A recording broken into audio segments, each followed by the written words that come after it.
So what do these two models have in common?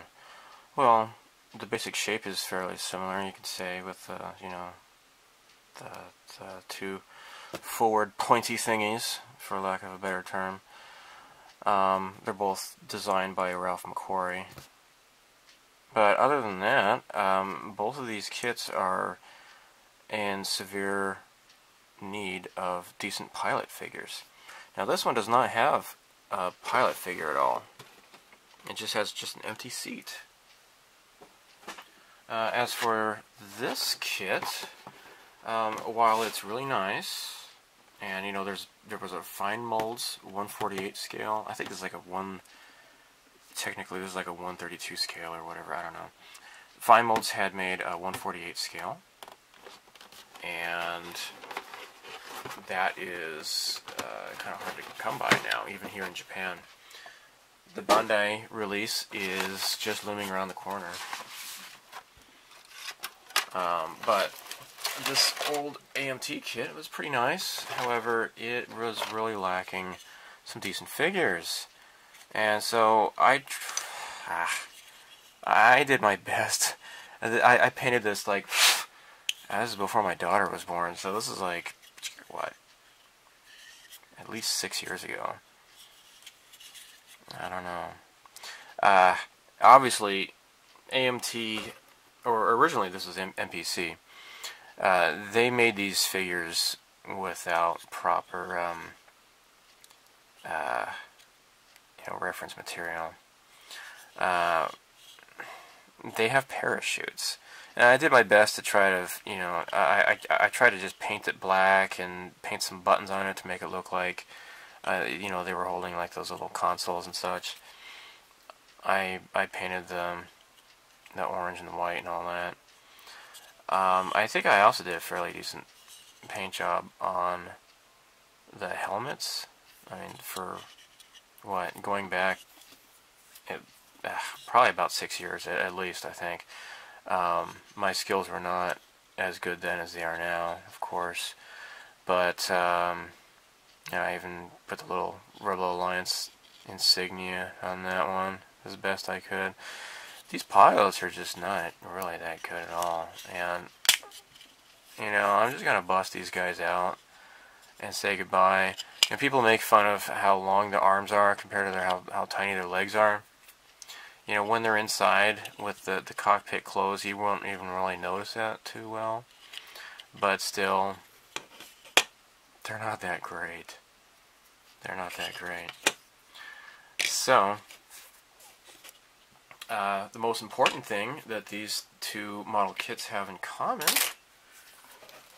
is that a seller on YouTube that goes by TheToyShack has created aftermarket parts. He's made some resin figures for both of these model kits. So let's take a look.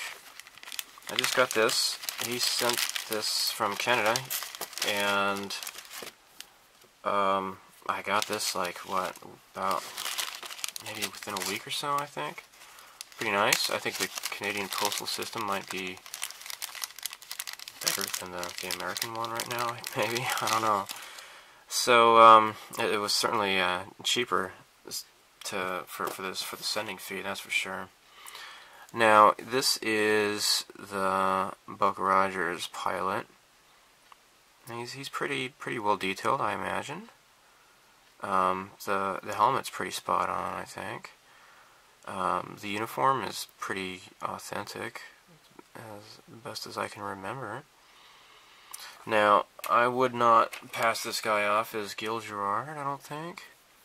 It's kind of, I don't remember his nose being as prominent as this, but it's a pretty decent figure. Really, pretty nice detail with the face and such. I can't remember too well with the uniform, but it's basically the general shape. I'm just trying to remember like the old Mego action figure I had when I was a kid, and I think this is an injection here. I'd have to slice that off here. Maybe cut this off on the back here.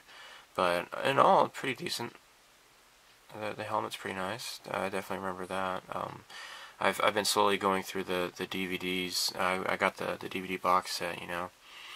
So it's been a while since I last watched an episode, but pretty neat figure. Now, for the Snowspeeder, he didn't even bother with the legs, because you don't need the legs, right? I mean, that's what is so bothersome about this, is that they tried to make the legs a little bit too small to try to fit them in there, but you really don't need legs, because, you know, as I said, you know, they're going to be in here, you don't even see them really, so who cares? So this is a lot better. They're not as puny looking either. I mean, look at the helmet sizes there. It's pretty decent. Pretty nice. And they got the accurate, the white vests and such. So, this other guy, I don't know, is this the same? Did you get two of the same, or are they slightly different? I'm not sure. It seems that they are identical. Okay, yep, they're identical. And you got this little baggie here. And here are the chest consoles. One for each guy. So you just have to trim off the flash easily enough, and there you go. So it'll be pretty fun to, you know, mask these off and paint buttons on them and such. That is really, really cool. There's plenty of decent reference materials on the internet to come up with a decent X-Wing pilot. So yeah, really nice. So I might have to, you know, work on it a little bit, but for the most part, it's pretty cool. He also includes this yellow plastic here to kind of create the visors here. And in the package, I got this here. So what you want to do is tape this to the yellow here, and then try to cut it out. And he gives you instructions on the best way to try to cut out the visors. So I'm not entirely sure how to get the visors on. I might try, you know, with a micro crystal clear, perhaps that's the best way to do it. I'm not sure, but regardless, these figures are pretty darn awesome looking. So sitting back to back in the Snowspeeder, that is pretty darn cool. So again, his name, he goes by TheToyShack, and I first saw these figures in a video by Classic Plastic 101. I believe it is his YouTube channel, and I will provide a link to his channel, and I'll provide a link to the ToyShack's eBay site, so you can buy these figures. Really cool. Really nice figures. So the Amt Snowspeeder is pretty decent. It's really big, and that's what's nice about it, is the nice size. It seems pretty accurate, and it just needs some better figures. So the price is very reasonable, and shipping even to, you know, from Canada to Japan was really reasonable too. And he's a nice guy to talk with, and he helped me out with shipping too. So please take a look.